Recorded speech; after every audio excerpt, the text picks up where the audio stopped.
მოგესალმებით, მეტრონომის სტუმარია სპორტული კომენტატორი ნიკოლოზ ტაბატაძე. გამარჯობა ნიკა. გამარჯობა. მადლობა მოგზანებისთვის. მადლობა დაბადების. დღეს ვისაუბრებთ საქართველოს ეროვნულ ნაკრებზე და მის შანსებზე. ჩვენი ნაკრები ყოველთვის განსაკუთრებულ ემოციას აღწევს გულშემატკივარში. ევროპაზე გასვლის შემდეგ გაჩნდა ახალი იმედი და მოლოდინი. ახლა არის თავარი კითხვა იმასთან დაკავშირებით, როგორ შევძლებთ მიღებული გამოცდილების გამოყენებას და რამდენად გვაქვს შანსები, რომ გავიდეთ მსოფლიო ჩემპიონატზე. საქართველოს ეროვნული ნაკრები არის საკმაოდ რთულ ჯგუფში. ყავს ესპანეთი, ევროპის ჩემპიონი, საკმაოდ ძლიერი თურქეთის ნაკრები და ასევე კარგ ფორმაში მყოფი ბულგარეთი. დაწარმოების მიღწევა იქნება კიდევ უფრო დიდი გამოწვევა ჩვენი ეროვნული ნაკრებისთვის. რეალურად რომ შევაფასოთ, რას უნდა ელოდოს გულშემატკივარი და ასევე პირველი თამაში, რომელიც დინამო არენაზე გაიმართება, ამას რა გავლენა ექნება?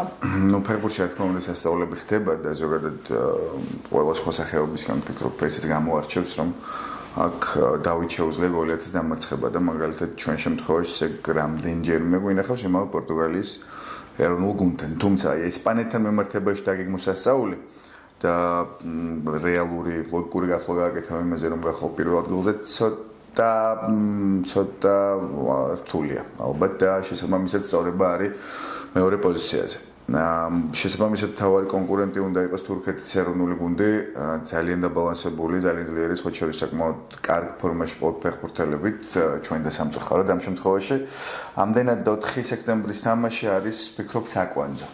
4 სექტემბერს ჩვენ გვიქნება რეალური პასუხი არის თუ არა ქართული ფეხბურთი მზად იმისთვის, რომ რეალურად იბრძოლოს მსოფლიო ჩემპიონატზე მოსახვედრად, რადგან ეს მეტ კონკრეტიკას შემოიტანს. კიდევ ერთხელ გავახსენოთ მაყურებელს, რომ აქ დაკავებული მეორე პოზიცია, ანუ ჩვენთვის რეალისტური ვარიანტი და ხო, ესპანეთს ართულით, არა, ხო, მე არის ბრმა წილისხრა პლეიოფი და კიდევ ორ მატჩიანი დაპირისპირება მოსაგები. თუმცა იმ მოცემულობამდე მისვლისთვის მნიშვნელოვანია, რომ თურქეთის ნაკრებთან ჩვენ მქონდეს დადებითი ბალანსი ორ თამაში გულისხმობ აუცილებლად აქ გამარჯვებას.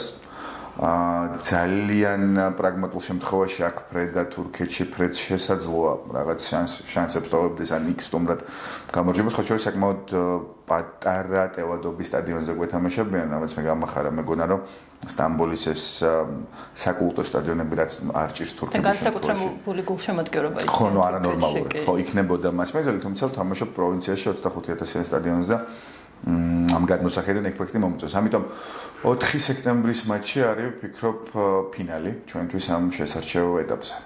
და მეტწილად განსაზღვრავს როგორც არის მართება. ბულგარეთის ნაკრებიც საკმაოდ ძლიერია და კი, თუმცა გვიჭირდება თუ არა. აი, ეგ არის, როცა ვსაუბრობთ ჩვენ მიზანზე და უკვე საკითხიც ასე დგას ჩვენ საუბარშიც, რომ მსოფლიო ჩემპიონატზე გასვლა არის შემდგომი ეტაპი ქართული ფეხბურთის განვითარების მქონია, რომ ბულგარეთი სავალდებულო დასამარცხებელთა კატეგორიაშია. დამოუკიდებლად იმის რაფორმაშია და თან ჩვენ გვაქვს უახლოეს წარსულში დაპირისპირების ისტორია და მან გამოჩნდა რომ საბედნიერო ძალთა ბალანსი უფრო ჩვენკენაა და თუნდაც ინდივიდებისა თუ იმ ზოგადი რაღაც მომწიფების ხარჯზე რაც ჩვენ ფეხბურთს დღეს აქვს ბულგარეთთან აუცილებლად ქულათა მაქსიმუმია დასაკმაყოფილებელი, მაგრამ ხო ფეხბურთში რაღაცები ესე გაწერო დაგეგმო და ჩვენ დიდაქტიკური ტონით ვილაპარაკოთ როგორც ქულას აღებ ცხადია შეუძლებელია, რადგან ნუ სენსაციის ფაქტორი რო გამოაცალო ამ თამას რჩება შესაძლოა არც არაფერი. მაგრამ ახლა ჩვენ რომ ქუჩაში გავიდეთ და ყოველი მეორე კომაკი გავაჩეროთ, აუცილებლად პასუხი ერთი იქნება, რომ ბულგარეთი აქაც და სტუმრად დასამარცხებელი. როგორ ფორმაში ხვდებიან ჩვენი ფეხბურთელები ამ მატჩებს? საკმაოდ რთული კითხვა არის. უფრო რთული პასუხი უნდა მოვიძებნო ამაზე, რადგან მეკარის პოზიციით დავიწყოთ და ვთქვათ, რომ საკვანძო ფიგურებზე რომლებიც ქმნიან ნაკრების თამაშს. გიორგი მამარდაშვილის უთამაშებლობა შესაძლოა შედარებით ნაკლები პრობლემა იყოს გათვალისწინებით მისი პოზიციისა. ცხადია, სათამაშო პრაქტიკის ქონა გაცილებით უკეთესი იქნებოდა, მაგრამ ტრაგედიასთან ახლოს ასე არ ვართ, რადგან ის გოლკიპერია. საკმაოდ ცუდი ამბავია, რომ გიორგი მიქაუტაძის ემოციური ფონი მიუხედავად იმისა, რომ ნაკრების შეკრებაზე მუდამ იცინის, კარგ განწყობაზე და შემდეგ გადატვირთულია, ხო, ნუ ჟორს იძულების წესით მოუხდა მშობლიური ქალაქის და კლუბის დატოვება და კი, ხო, მაგას გულისხმობ ზუსტად. მაგრამ ფორმა მშვენიერი აქვს და ეს ლიგა 1-ის პირველ ტურში ნახეთ. ძალიან კარგ ფორმაშია გიორგი წიტაიშვილი, ხვიჩა კვარაცხელიასგან მიუხედავად იმისა, რომ ჯერ არ არის თავისი ფორმის პიკზე და სეზონში ახლა შედის ნელ-ნელა და რაღაც სირთულეებსაც აწყდება, ყველა ჯერზეველით მაგიას, რადგან კვარეს განსაკუთრებულობაც მაგაშია, რომ შესაძლოა არ გქონდეს ის რაღაცა გოლების ბრწყინვალე სერია ან იდეალური ტონუსი, მაგრამ მაინც დინამო არენაზე გამოვიდეს და იყოს მთავარი სხვაობა თამაში. ვთქვათ იმაზე, რომ ძალიან სერიოზული დანაკლისი არის ნახევარდაცვის ხაზში ორი უაღრესად საკვანძო ფეხბურთელის არ ყოფნა. ოთარ კიტაიშვილი ვფიქრობ კარიერის საუკეთესო ფორმაში იყო ამ ტრავმამდე და ჩვენ ეს ტურიდან ტურამდე ავსტრიის ჩემპიონატის სტარტით თუ სხვა თამაშებით კარგად ვნახეთ და მიჭირს უბრალოდ წარმოვიდგინო სრულფასოვანი შეცვლა როგორ უნდა მოვახერხოთ და გიორგი ჩაკვეტაძე ხო ნუ ვის როლზეც და ვის მნიშვნელობას უბრალოდ აღარ ვისაუბრებ. რამდენად ბევრ რამეს ექნება მნიშვნელობა ტაქტიკის შერჩევით დაწყებული იმ ალტერნატივებით გაგრძელებული, რომელსაც სანიოლი მოძებნის თუნდაც ამ ორი ტრავმირებული ფეხბურთელის შემთხვევაში. საკმაოდ დიდი მოლოდინი აქვს გულშემატკივარს. ნუ ჩვენი ფეხბურთელების კლასიდან გამომდინარე, ისინი წნეხში თამაშს და წნეხს არ მგონია დიდი გავლენა ჰქონდეთ მათ სათამაშო კლასზე, მაგრამ რამდენად შექმნის ეს მოლოდინი განწყობას, რომ აი თუნდაც იმედგაცრუების შემთხვევაში რომ ვერ მივახციოთ წარმატებას, ეს იქონიებს თუ არა მათ შემდგომ мотивациაზე გავლენას, ან გულშემატკივარზეც იქონიებს თუ არა გავლენას წარუმატებლობა. კარგია, რადგან მაგ თემაზე ვფიქრობ ხოლმე და მგონია რომ ჩვენ როგორც საფეხბურთო სოციუმი და საზოგადოება გავიზარდეთ და გულშემატკივრობის კულტურაც უფრო სხვანაირი გახდა. ანუ თქვენ იშვიათად და თითქმის ვეღარ ნახავთ წაგებული მატჩის შემდეგ დამსხვრეულ სკამებს ქართველი ფეხბურთელების გინებას მასობრივად გულისხმობ რა თქმა უნდა და ასე შემდეგ. და თან ახლა რაც ყველაზე მეტად მახარებს ჩვენში როგორც ფეხბურთის მომხმარებლებში ქართული პერსპექტივით ოპტიმიზმი ჭარბობს ამ ყველაფერს. ასე რომ სულაც ყველაზე უარეს შემთხვევაში მარცხი 4 სექტემბერს არ მგონია რომ რაღაც ზედმეტად დამწკუნვალ შედეგებს გამოვიწევს, რადგან კომაგების უმრავლესობა იაზრებს, რომ ეს არის ძალიან დიდი ციკლისა და პროცესის ნაწილი, რადგან ეს არის ოქროს თაობა, ვისი შანსებით საბედნიეროდ არ მოიწურება მხოლოდ ამ საკვალიფიკაციო ეტაპით. რადგან წინ საკმაოდ გრძელი გზა, წინ არის ძალიან ტრადიციულ ქვეყნებში ევროპის ჩემპიონატი და ასევე გავითვალისწინოთ ისიც, რომ ამ ფეხბურთელების უმრავლესობა თავისი კარიერისა და ფორმის და სხეულის პიკში იქნება 2030 წლის მუნდიალისთვის და შესაბამისად საკვალიფიკაციო ეტაპისთვის, ამიტომ ყველაზე უარესი სცენარიც, რის წარმოდგენას და მიღებაც ჯერ არ გვინდა ბუნებრივია, არ მგონია რომ ტრაგიკულ შედეგებთან მეგვაახლოებს. ახლა მინდა გადავიდე ქართულ ფეხბურთელებზე, რომლებიც ძალიან კარგ კლუბებში ასპარეზობენ და ამან ჩვენი ნაკრების კლასიც მნიშვნელოვნად გაზარდა. ბოლო ტრანსფერი მინდა შეაფასო, ჟორჟი ვილიარეალში გადის და კიდევ ერთი ქართველი იქნება, რომელიც იასპარეზებს ლიგაზე. კი. როგორი, ანუ ითვლება თუ არა ის, რომ მისი კარიერისთვის არის წინსვლა თუ პირიქით? რაღაც რამდენიმე განზომილებით შევხედოთ. ეგეც შეგვიძლია ტრანსფერს და პირველ კომპონენტზე ვისაუბრეთ, რთულია, როცა სახლიდან წასვლა გიწევს, რადგან ჟორჟმა მსხვერპლი გაიგო იმისთვის, რომ ლიონში ეთამაშა. ჟორჟმა 1 წელი გაატარა სკამზე და ელოდა თავის შანსს და როცა მომწიფდა დრო, რომ ის მეფის, მეცახელია ჟორჟის სტატუსი ბოლომდე გადაებარებინა, მაშინ ლიონი იძულებული გახდა გაიყიდა და კიდევ ერთხელ აუხსნოთ ვითარება. ეს არის იძულებითი სვლა, რადგან გუნდი სერიოზულ ფინანსურ კრიზისს განიცდის და აქვს ფინანსური ვალდებულება კომიტეტის წინაშე, რომელმაც დატოვა ლიგა 1-ში და არ დააკვირდა ლიგა 2-ში.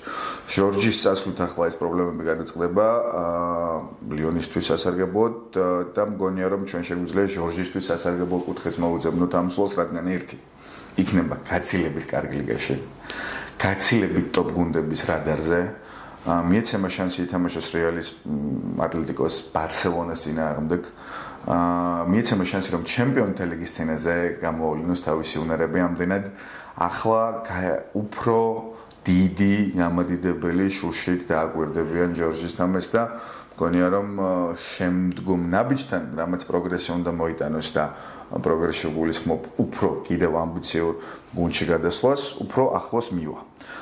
და კარგია, რადგან ნუ ვილიარეალი საფეხბურთო ტრადიციების მქონე, პატარა, თუმცა ძალიან ამბიციური ქალაქია, საკმაოდ კარგი სტადიონით, კარგი მწვრთნელით, კონკურენტუნარიანი შემადგენლობით და ფაქტი, რომ ესპანეთის ჩემპიონატში ვეყოლება ჩვენ წარმომადგენელი, თანაც ცხრილის ზედა ნაწილში მყოფი გუნდის რიგებში, მე ძალიან მახარებს. ამიტომ დაველოდოთ, ჩემი განწყობები თავსახად არის ძალიან ოპტიმისტური. ყვარაზეც რომ ვისაუბროთ აუცილებლად, პარიზულ კლუბში გადასვლის შემდეგ მან მალევე შეძლო ჩემპიონთა ლიგის მოგება და ამ კლუბის წარმატებაში ყვარას წვლილი არის ძალიან დიდი. როგორ ფიქრობა იმისი განვითარებისთვის, რამდენად მნიშვნელოვანი იქნება რომ შეიცვალოს თუნდაც ლიგა ან კლუბი თუ უმჯობესია რომ დარჩეს პარიზში? ჯერ მგონია რომ ხუჭი ყვარაცხელიას თავისი გზა გასავლელი აქვს პარის სენ-ჟერმენში, რადგან სულ რაღაც ნახევარი სეზონი გაატარა, ხო? აბსოლუტურად რა თქმა უნდა ამ პირველ 3 ტურს, რომელიც უკვე PSG-მ გაიარა საფრანგეთის ჩემპიონატში. ესეც რაღაცა იმ აუცილებლად გადასადგმელი ნაბიჯების სიაშია, გულისხმობ 2-3 ან შესაძლოა 4 სეზონის გატარებას ამ გუნდის რიგებში, რადგან ასაკით შემდგომ კვარეს ექნება ჩინებული შანსი, რომ კიდევ ერთი საფეხურით მაღლა აიწიოს ამ თავისი განვითარების სქემაში და მერე უკვე დაუმიზნოს უკვე ტრადიციულ დიდ გრანდებს, რომელთა რიგებშიც გასაგებია რომ მარტივად ჩაჯდება. ჯერ მგონია რომ წასვლის საუბარი ძალიან ადრეა, ყავს იდეალური კოლექტივი, ფანტასტიკური მწვრთნელი, რომელიც გიждდება მასზე, ამბიციური პროექტი, რომელსაც სურს რომ კიდევ ერთხელ აღმართოს ჩემპიონთა ლიგის თასი. ქალაქზე არაფერს აღარ ვიტყვი, ამიტომ მე ველოდები რომ კიდევ 2 შეიძლება 3 სეზონს ყარა გაატარებს PSG-ში, მაგრამ ასევე ველოდით რომ ნაპოლისთან ერთად გაგრძელდებოდა ისტორია, რომელიც საკმაოდ მოულოდნელად შეწყდა. ამდენად ჩვენ მოულოდინებს და ვარაუდებს აღარ აქვს საჭირო, მაგრამ არ მგონია რომ დღეს და ხვალ ეს გადაწყვეტილება მისაღებია. ხშირად უკავშირებენ ხოლმე ყვარას პრემიერ ლიგას და როგორ ფიქრობ, შეძლებს თუ არა ის იქაც თავის გამოჩენა? შეძლებით აუცილებლად ვერც წარმომიდგენია რომ რომელიმე ლიგაში მას არ ქონდეს თავისი როლი და ღირებულება, რომელიც ქონდა უკვე იტალიაში და ესპანეთში და ძალიან კარგი საკითხია, გულისხმობ იმით რომ ტოპ 5 ლიგიდან 2 უკვე დაიპყრო და შესაბამისად განვითარების ხაის ეგეთია, ხო ალბათ როცა ვფიქრობთ პოტენციალურ ტრანსფერზე, რომელიც არ ვიცით როდის იქნება, ვფიქრობთ 2 ლიგაზე. ლა ლიგაზე და პრემიერ ლიგაზე. თუმცა ხო ნუ კვარეს პრიორიტეტების შესახებ ვიცით, მას ნუ ლა ლიგა უფრო მეტად დაინტერესებს, იმიტომ რომ ბავშვობაში იყო იმ ლიგის მაყურებელი და იმ გუნდის გულშემატკივარი, რომელიც ყველაზე წარმატებული. ძალიან გულდასაწყვეტია რომ ასეთ მდგომარეობაში ვხედავთ საქართველოში საკლუბო ფეხბურთს. ეს იმოქმედებს თუ არა სამომავლოდ ნაკრებზე, რომ აი ვერ ვითარდება ჩვენი საკლუბო ფეხბურთი. საბედნიეროდ 2 პოლუსი არის სრულად დამოუკიდებელი. ეგრე დაალაგდა ჩვენი საფეხბურთო ცხოვრება და დღის წესრიგი, რომ დამოუკიდებლად საფეხბურთო კლუბების შედეგებისა ნაკრები კარგი იყო, ხო, რადგან 2024 ზაფხულშიც უმწვავესი შედეგები ჰქონდა ჩვენ საკლუბო დონეზე, თუმცა რაც ნახეთ ევროპის ჩემპიონატზე, ყველას კარგად გვახსოვს. ამდენად არ მგონია რომ ესეთ დრამატულად და კარდინალურად შეიტანს თავის ცვლილებებს სანაკრებო ფეხბურთის განვითარებაში, მაგრამ ცალკე კუთხით ძალიან სასიამოვნო იქნებოდა რომ წარმოვიდგინოთ ნაკრებს რომ მაღალ კვალიფიციური კადრებით ამარაგებდეს ეროვნული ჩემპიონატი, რამდენად უფრო მოქნილი, რამდენად უფრო მძლავრი და ღრმა გახდებოდა ჩვენი შემადგენლობა. მაგრამ აკადემიები კარგად მუშაობენ. სანიმუშოდ აუცილებლად უნდა ვთქვათ, იმიტომ რომ ეგ არის როცა თითქმის ჩვენი დინამოს აკადემიიდან არის წარმატებულად ასპარეზობენ. კი, დინამოს აკადემიას ჰქონდა რეკორდი ევროპის ჩემპიონატზე ყველა სხვა ნაკრებს შორის საქართველოს იყო უპირატესი, რადგან ერთ აკადემიას ამდენი მოთამაშე არსად წარმოადგენდა. თორსებით 16 მოთამაშე ყავდა დინამოს აკადემიით. და იმედია რომ აი ეს აკადემიები ის კარგი მუშაობა მალე აისახება საკლუბო ფეხბურთის შედეგსაც. რა აკლია ჩვენს ნაკრებს? რა უნდა გამოსწორდეს და ასევე საქართველოში რა უნდა შეიცვალოს? ზოგადად ნაკრებს თუ საკლუბო ფეხბურთს ამოწევს? არა მხოლოდ საკლუბო ფეხბურთს, ზოგადად ნაკრებს და რომელი პოზიცია უნდა გაძლიერდეს ყველაზე მეტად? ჩვენთვის ახლა ვფიქრობ ყველაზე მტკივნეული ნაწილი და ვერ ვიქნები ორიგინალური მაგაში სტატუს ხაზე არის, სადაც უკვე თავობათა ცვლის პროცესი გადაბერებული ფეხბურთელები და საკადრო დეფიციტი შესაძლოა არსებობდეს, მაგრამ ამ ასპექტშიც კარგია რომ რამდენიმე ღირსეული, დამზღვევი და მომავლის ფეხბურთელი გამოჩნდა და გახსენდება ადამიანს საბა გოგლიჩიძე მაგალითად აუცილებლად, რომელიც უკვე იტალიის სერიას მეორე გუნდში ოდინეზე შეასპარეზობს და საკმაოდ ღირსეულადაც. ასევე ვფიქრობ რომ ოჩიშვილის განვითარება იქნება ძალიან მნიშვნელოვანი და ფლანგის მცველება. მე მგონია რომ ახლა გამიშნულობა აქვს რომელიც ხემით თამაშობთ 3 ცენტრალური მცველი თუ 2-ით გვჭირდება ფლანგზე მოთამაშე მცველი და მაგიტომაც განსაკუთრებით გულშემატკივრობ გოჩოლეიშვილს ჰამბურგში და გულშემატკივრობ სხვაჩორის ჩემ მოგვარეს ტაბატაძეს რომელიც იბერიადან ახლა გადავიდა დანიის ჩემპიონატში და ვისი ფეხბურთით მე ძალიან მომწონს. ასაკით შესაბამისად ხელს უწყობს 19 წლისა და ძალიან მინდა რომ ახლოს პერიოდში სანაკრებო დონეზეც ვნახოთ. მის თამაში არ დაგვაუწყეს ხარებაშვილი 17 წლის მოთამაშე, რომელიც უკვე ნაკრებში დებიუტით ჩვენ ვიხილეთ დინამო არენაზე. ფეხბურთის მნიშვნელობაზე ჩვენ ვისაუბრეთ კიდევაც და საქართველოს რომ გავიდეს ნანატრ ჩემპიონატზე, რომ ვიხილოთ მსოფლიო ჩემპიონატზე. ეს როგორ იმოქმედებს საზოგადოებაზე და ასევე გავლენა იქნება თუ არა თუნდაც პოლიტიკურ პროცესებზე. შეუძლებელია რომ არ კონდეს, რადგან ეს კორელაცია ბევრ გზის დადასტურებულია, მეცნიერულ დონეზე და არ არის ჩემი მიგნება. ამას აქვს ცხადია თავისი გავლენა ვის სასიკეთო და სასარგებლო. კრიზისი გვაქვს ქვეყანაში და ამის დაძლევაში და მოხმარება თუ არა ეს განწყობა რომელიც შეიქმნება. როგორც აქამდე არსებული დაკვირვებები ამბობს, ბევრ რაღაცას ეხმარება.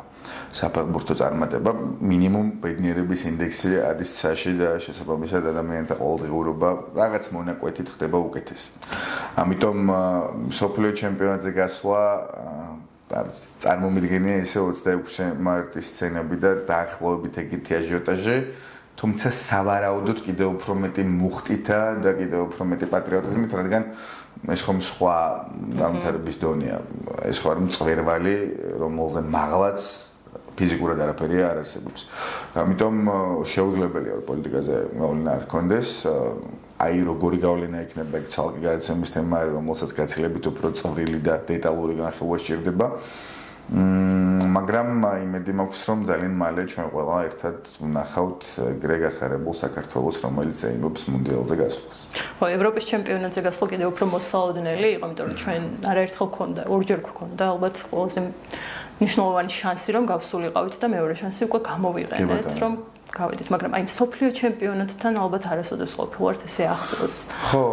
ნუ ახლოსა უფრო მეტად შარშან ვიყავით, როდესაც ბევრად უფრო მარტივი გზით შეგვეძლო გავსულიყავით, მაგრამ ახლა ძალიან რთულია და ეს რთული გზა კიდევ უფრო გაზრდის ალბათ ჩვენი ბედნიერების ინდექსი. სიგიჟე იქნება, იმიტომ რომ თუ გავედით მსოფლიოზე, ანუ მინიმუმ აქ გავედით მეორე ადგილზე და მეორე პლეი-ოფშიც ვიყო ჩაღეთ, ან გავედით აქ პირველ ადგილზე, რაც კიდევ უფრო დიდი დონის სიგიჟე და სიხარულია. ამიტომ ყველა შემთხვევაში იქნება ჩვენი საფეხბურთო ოცნებების შესრულება, თუმცა კიდევ ერთხელ ხო, თუ ეს არ ხდება 2026-ის მუნდიალზე, გვაქვს იმედი რომ ხდება 2030-ის მუნდიალზე, ამდენად მთელი ხიბლი აი ამ ამბისა არის რომ პროცესი გრძელდება და წერტილი აქ არის საბედნიერად. ძალიან დიდი მადლობა ნიკა და იმედია რომ ჩვენ შემდეგი სტუმრობა იქნება უკვე რომ განვიხილავთ მსოფლიო ჩემპიონატზე მოასპარეზე საქართველოს ნაკრებს. ძალიან დიდი სიამოვნებით.